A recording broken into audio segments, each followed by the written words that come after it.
Malam ini, jangan percaya pada semua orang yang rajin berdoa, karena kisah yang akan kau dengar bukan tentang jin, bukan tentang iblis, bukan tentang makhluk yang bersembunyi di kuburan, tetapi tentang sesuatu yang jauh lebih menyeramkan. Saat doa perlahan berubah menjadi kutukan, dan korbannya bahkan tidak sadar bahwa ia sedang mengutuk dirinya sendiri. Malam ini di Warung Kopi Akhirat, aku akan menceritakan sebuah kisah nyata yang membuatmu berpikir dua kali sebelum mengangkat kedua tanganmu untuk berdoa. Gatonocho, urban legend, is Javanese spiritual.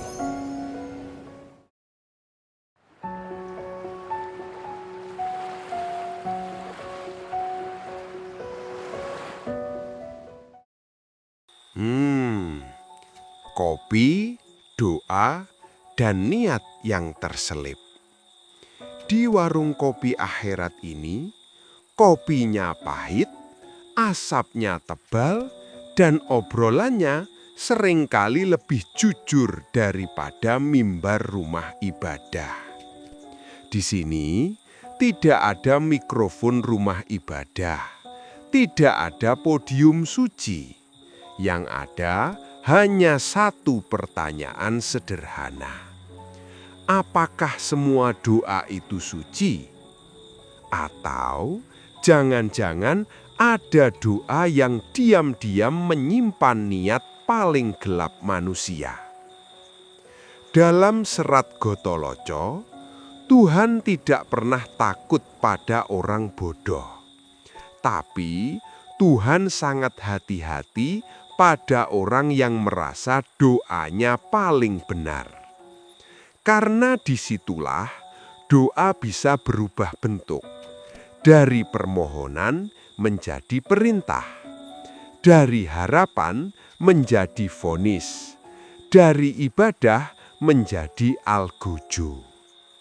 Malam ini, aku tidak akan bercerita tentang jin besar, gendruwo berambut api, atau pocong yang lompat-lompat tidak jelas tujuan hidupnya.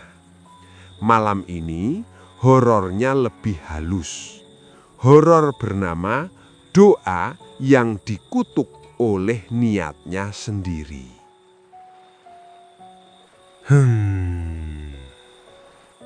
Kisah nyata. Doa seorang yang merasa paling benar. Ini kisah nyata. Nama dan tempat sengaja disamarkan. Bukan untuk melindungi pelaku, tapi untuk melindungi kita semua yang mungkin pernah berada di posisi yang sama. Di sebuah desa tua di Jawa, hidup seorang lelaki yang dikenal sangat saleh. Rajin ibadah, hafal doa, lancar ayat. Setiap habis sholat, doanya panjang. Setiap malam Jumat, wiridnya tidak pernah bolong. Orang desa menyebutnya orang dekat Tuhan. Tapi tidak semua yang dekat Tuhan dekat dengan cinta. Dalam serat Darmo Gandul ada peringatan keras. Sing akeh sembayang durung mesti sembah rasa. Banyak sembayang belum tentu menyembah dengan rasa. Lelaki ini sering berdoa begini. Ya Tuhan, hancurkan orang-orang yang menyesatkan, yang tidak sejalan dengan kebenaran-Mu. Kalimatnya terdengar saleh, terdengar benar, terdengar religius. Masalahnya bukan di kalimat, masalahnya di dada. Karena di dalam dadanya ada dendam yang disembunyikan rapi-rapi di balik lafaz suci. Beberapa bulan kemudian, orang-orang yang tidak sejalan dengannya satu persatu tertimpa musibah. Ada yang sakit aneh, ada yang bangkrut mendadak, ada yang keluarganya tercerai-berai. Dan lelaki itu tersenyum. Bukan senyum bahagia, tapi senyum yang berkata, "Doaku digabulkan." Disinilah horor itu bermula. Penjelasan mistis dan ilmiah saat doa kehilangan cahaya.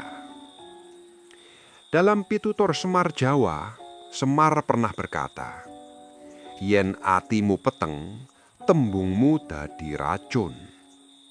Jika hatimu gelap, ucapanmu berubah menjadi racun."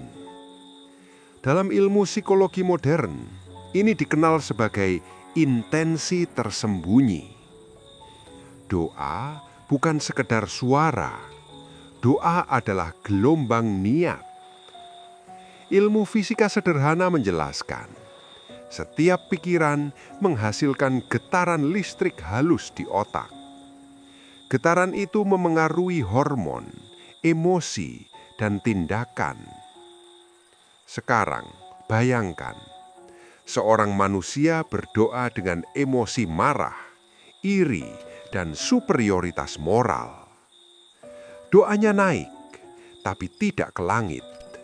Ia menyebar ke sekelilingnya.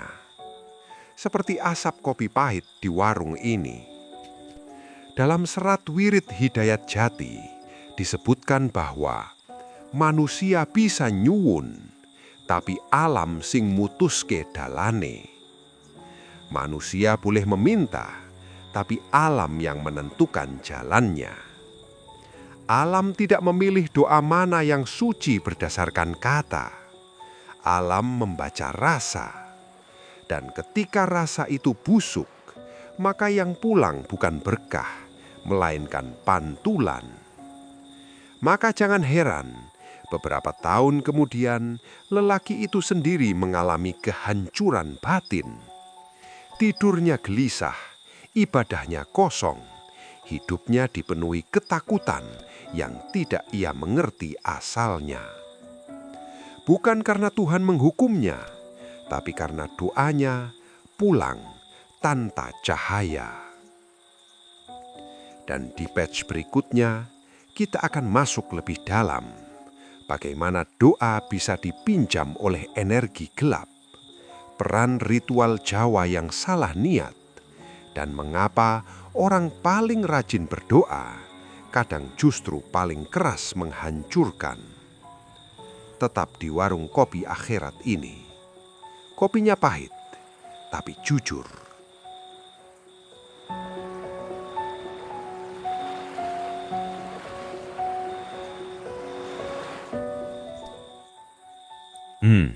Saat doa dipinjam oleh energi gelap. Orang sering mengira doa itu selalu naik ke langit. Padahal dalam laku Jawa tua, tidak semua doa itu munggah. Sebagian nyasar. Sebagian lagi dipinjam. Dalam serat Gatoloco, Tuhan digambarkan bukan sebagai makhluk yang sibuk menghukum, tapi sebagai kesadaran murni. Artinya begini, Tuhan tidak menyaring doa berdasarkan rajin atau tidaknya. Tuhan membaca getaran batin. Dan disitulah energi lain ikut mengendus. Energi yang tidak punya nama, tidak punya wajah, tapi lapar akan emosi manusia. Dalam tradisi Jawa, ini disebut doyo peteng. Energi gelap yang bukan setan, bukan jin, bukan iblis personal. Ia hanya pantulan niat busuk yang menemukan wadah. Doa dengan niat dendam itu seperti rumah kosong tanpa pintu. Siapa saja bisa masuk. Maka jangan heran, orang yang doanya penuh kemarahan sering merasa doaku manjur. Padahal yang bekerja bukan Tuhan, melainkan energi liar yang senang disuruh menghancurkan. Ritual Jawa sing salah niat. Ketika laku dadi jerat. Dalam Serat Centini, banyak ritual diceritakan dengan sangat rinci. Tapi ada satu peringatan keras yang sering dilewati orang. Laku tanpa welas dadi lawang ciloko. Laku tanpa welas asih menjadi pintu petaka. Ini kisah nyata lain, masih di desa yang sama. Lelaki tadi selain rajin doa, juga rajin tirakat. Puasa mutih, puasa ngebleng, meditasi malam di tempat sunyi. Secara lahiriah, semua tampak suci. Tapi dalam batinnya, ia berbisik, "Aku ingin mereka tumbang." Inilah kesalahan fatal dalam laku Jawa. Ritual Jawa bukan alat kekuasaan. Ia adalah alat penjernihan niat. Begitu niatnya melenceng, ritual berubah fungsi. Bukan lagi pagar, melainkan pintu terbuka.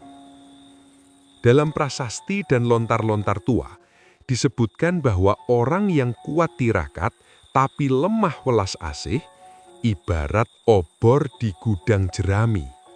Terang, tapi membakar segalanya. Mulailah muncul gangguan, bukan hantu klasik, bukan suara keras, tapi bisikan halus. Kau benar, mereka salah. Kau wakil kebenaran.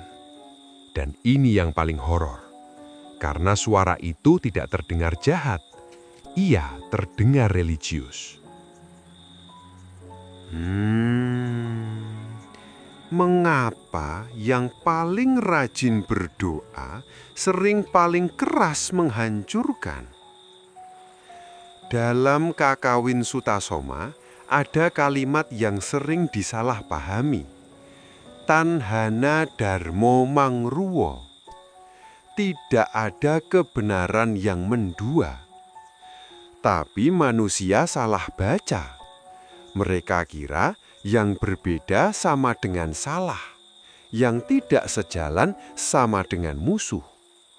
Padahal makna aslinya, kebenaran tidak bisa dipaksa, ia hanya bisa dihidupi.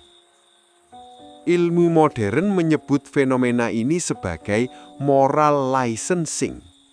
Sederhananya, saat seseorang merasa sudah sangat bermoral, otaknya memberi izin untuk berlaku kejam karena merasa aku orang baik.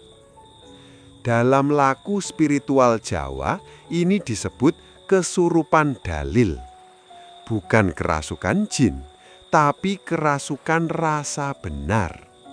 Dan ini jauh lebih berbahaya, karena jin bisa diusir, rasa benar sulit disadarkan. Lelaki itu akhirnya ditakuti orang, bukan karena ilmunya, tapi karena lisannya. Doanya seperti pisau, nasihatnya seperti palu. Kehadirannya membuat ruang jadi dingin. Dalam babat tanah Jawa, tokoh-tokoh yang jatuh selalu bukan karena kurang ibadah, tapi karena kehilangan rasa kemanusiaan. Dan saat itu terjadi, doa berhenti menjadi jembatan. Ia berubah menjadi senjata. Di batch berikutnya, kita akan masuk ke wilayah paling gelap. Tanda-tanda doa sudah berubah jadi kutukan, gejala supranatural di tubuh dan mimpi, dan mengapa korban sering justru merasa paling dekat Tuhan. Tetap duduk. Kopimu mungkin sudah dingin, tapi kisahnya baru mulai menghangat.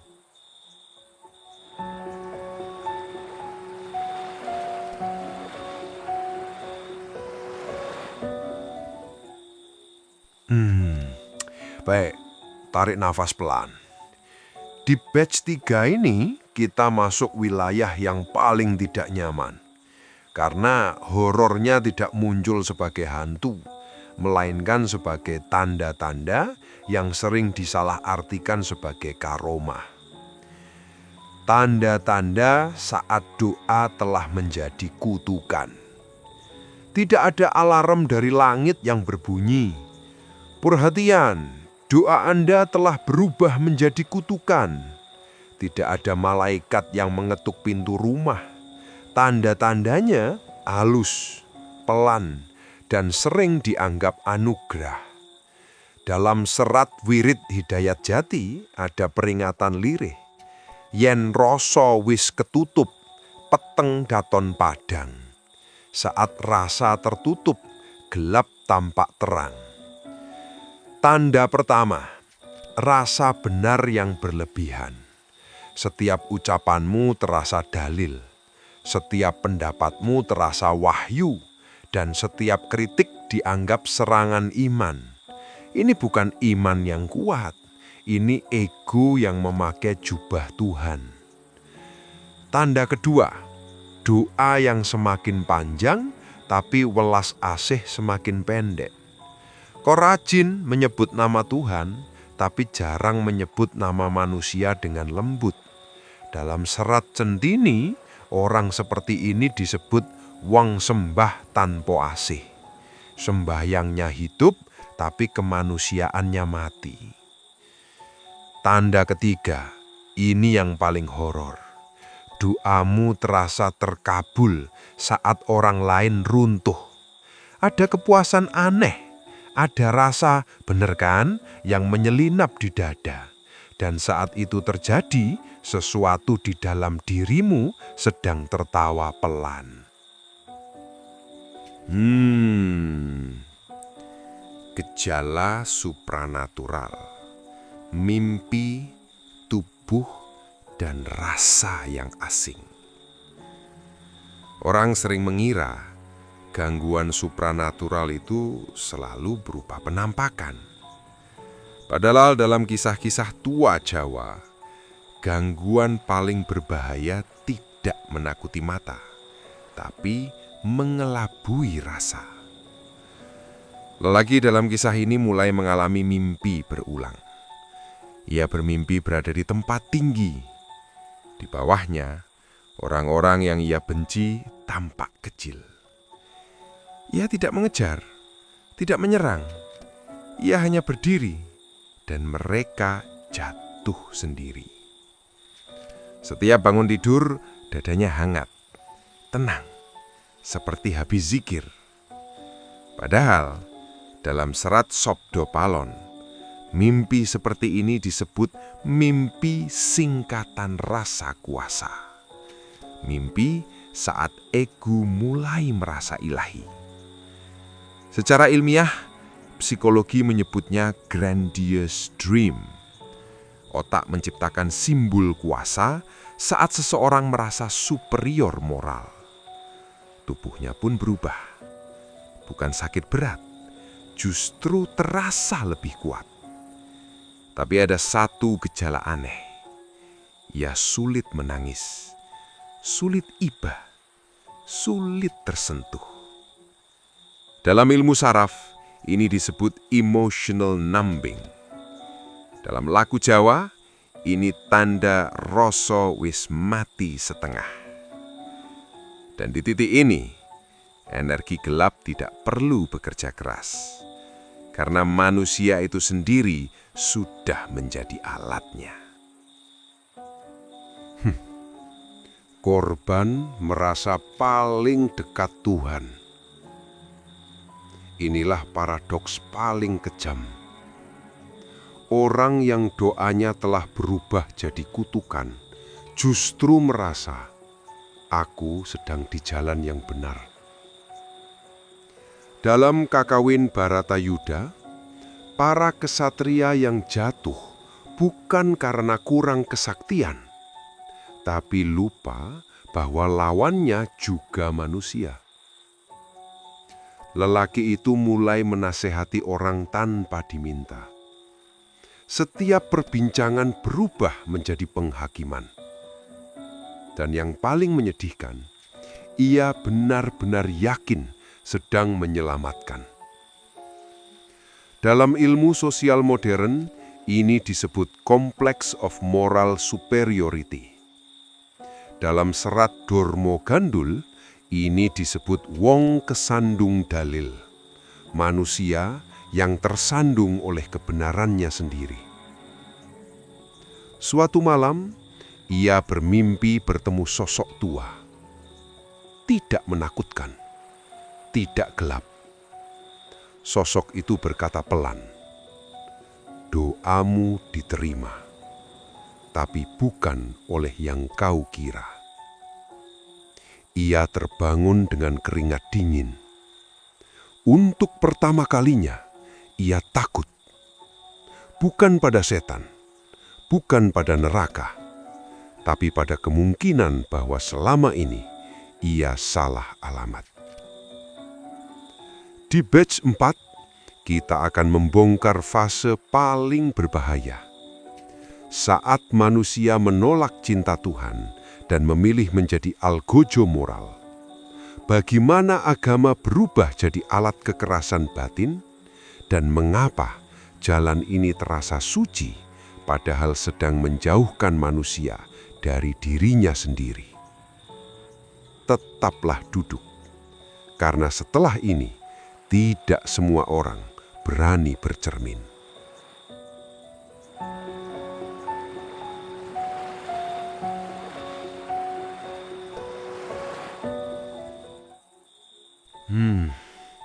Baik. Di batch 4 ini, kita masuk zona paling berbahaya dalam seluruh kisah. Bukan karena banyak hantu, bukan karena ritual gelap, melainkan karena disinilah manusia merasa sedang membela Tuhan, padahal sedang menyalip kemanusiaannya sendiri. Tarik nafas, jangan terburu-buru menilai. Dengarkan sampai akhir. Saat manusia menolak cinta Tuhan dan memilih menjadi algojo moral. Ada satu fase yang paling ditakuti dalam laku spiritual Jawa. Bukan fase digoda makhluk halus, bukan fase kesurupan, tapi fase ketika seseorang berkata dalam batinnya, "Aku tidak butuh belas kasih. Yang penting kebenaran ditegapkan." Disinilah cinta Tuhan dianggap lemah dan kekerasan batin dianggap tegas. Dalam serat Gotolaco, Tuhan digambarkan tersenyum getir melihat manusia yang sibuk membelanya sambil melukai sesamanya. Karena Tuhan tidak pernah minta dibela. Yang diminta Tuhan hanya dipantulkan. Dalam pitutur Semar Jawa ada kalimat sederhana tapi menampar. Sing ora duwe asih, ojo rumongson duwe Gusti. Yang tidak punya welas asih, jangan merasa punya Tuhan. Lelaki dalam kisah ini sudah sampai titik itu. Ia tidak lagi marah, ia dingin. Dan orang dingin jauh lebih berbahaya daripada orang pemarah. Karena ia tidak merasa bersalah. Agama berubah jadi alat kekerasan batin. Inilah horor yang jarang disadari. Agama tidak berubah, kitab tidak berubah, doa tidak berubah. Yang berubah adalah fungsi. Agama yang seharusnya menjadi cermin, berubah menjadi palu. Doa yang seharusnya menjadi jembatan, berubah menjadi tembok. Dalam babat tanah Jawa, tokoh-tokoh yang jatuh selalu memulai kehancurannya saat mereka lebih sibuk mengoreksi orang lain daripada membersihkan dirinya sendiri. Lelaki itu mulai menikmati peran baru, penentu benar dan salah, penjaga moral desa, hakim tanpa pengadilan. Setiap kesalahan orang lain terasa seperti bukti bahwa dirinya dipilih.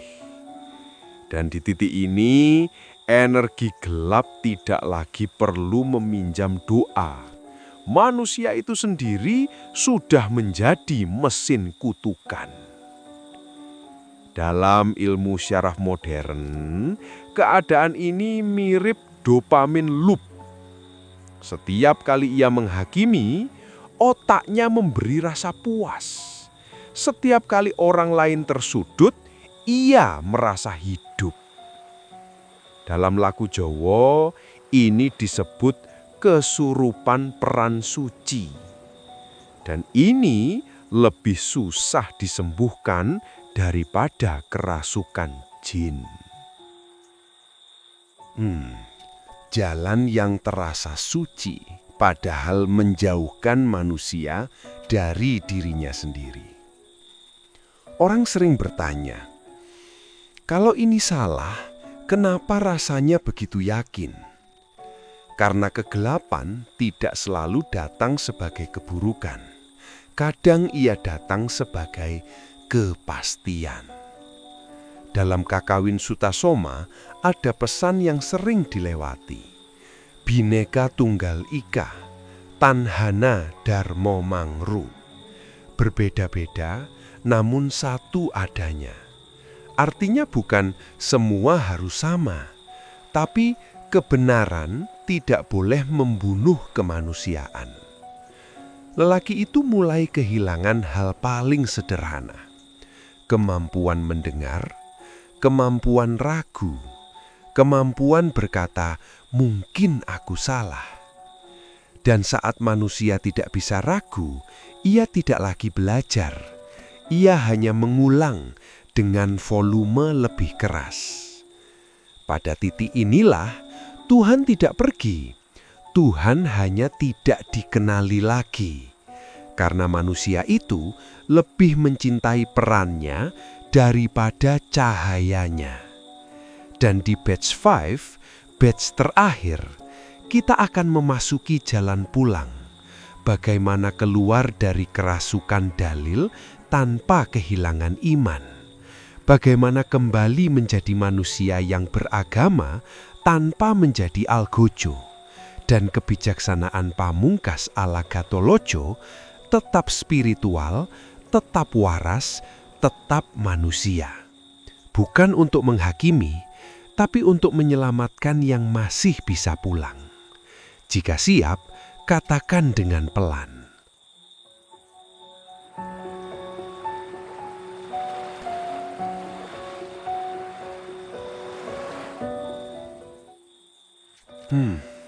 Baik, kita sampai di ujung perjalanan.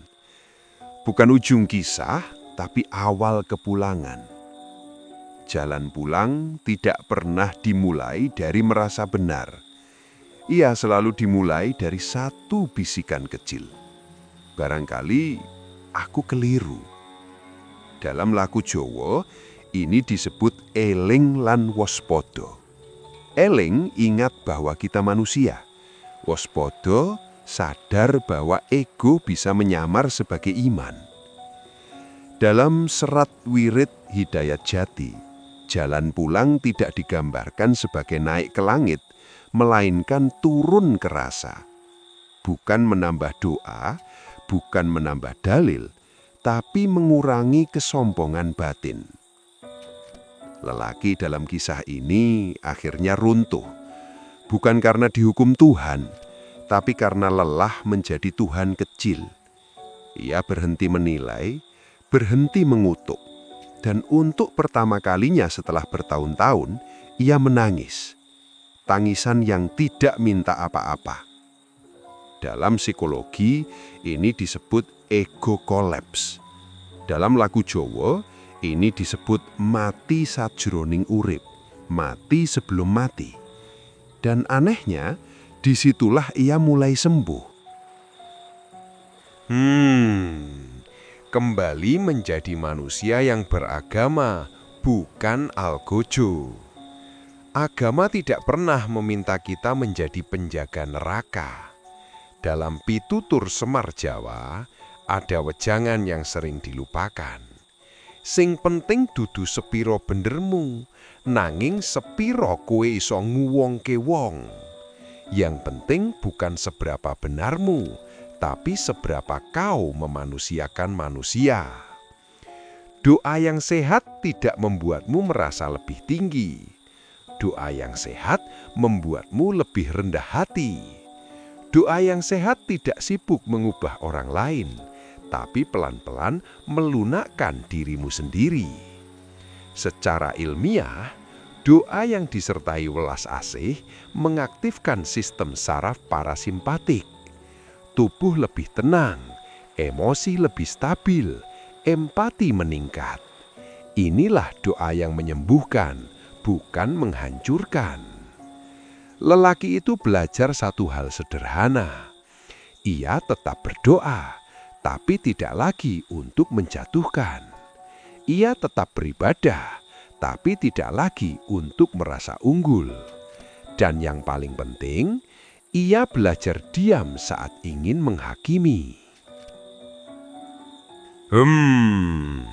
Kebijaksanaan pamungkas ala Gatholoco. Tetap spiritual, tetap waras, tetap manusia. Di akhir serat Gatholoco, Tuhan tidak muncul sebagai hakim. Tuhan hadir sebagai kesadaran yang tertawa lembut. Seolah berkata, akhirnya kau lelah menjadi benar. Dalam Nagara Kertagama, kejayaan tidak diukur dari berapa banyak musuh yang ditundukkan, melainkan dari berapa banyak harmoni yang dijaga. Maka kebijaksanaan pamungkas itu sederhana. Jika doamu membuatmu kejam, itu bukan doa.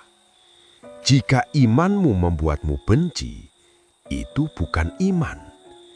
Jika agamamu membuatmu lupa bahwa orang lain juga manusia, maka kau sedang tersesat dengan peta suci di tangan.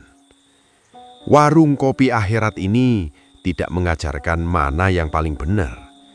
Ia hanya mengingatkan bahwa Tuhan tidak pernah pergi. Kita saja yang sering terlalu sibuk membela sampai lupa mendengar. Kopinya pahit, tapi tidak memabukkan. Doanya sederhana, tapi tidak melukai. Dan jika malam ini kau pulang dengan satu kesadaran kecil, bahwa iman tanpa welas asih adalah kesepian yang menyamar sebagai cahaya, maka kisah ini tidak sia-sia. Aku Gatholoco, bukan guru, bukan hakim, hanya pengingat di warung kopi akhirat bahwa Tuhan tidak membutuhkan algojo. Tuhan hanya merindukan manusia yang mau pulang. Ingsun iki paring warti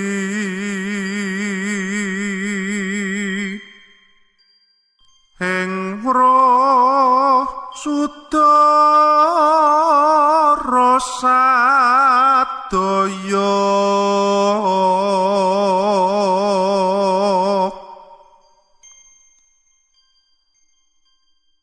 Jalarestri apa dene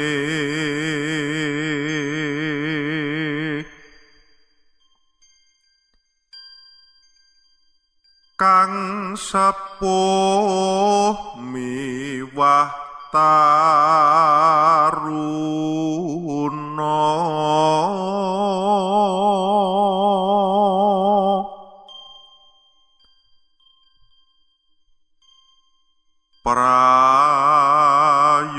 prayogane wong donya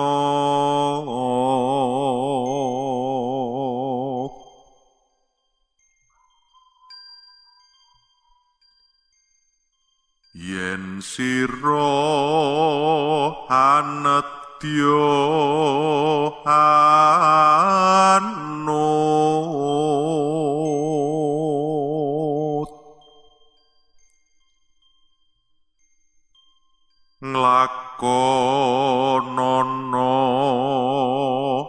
asor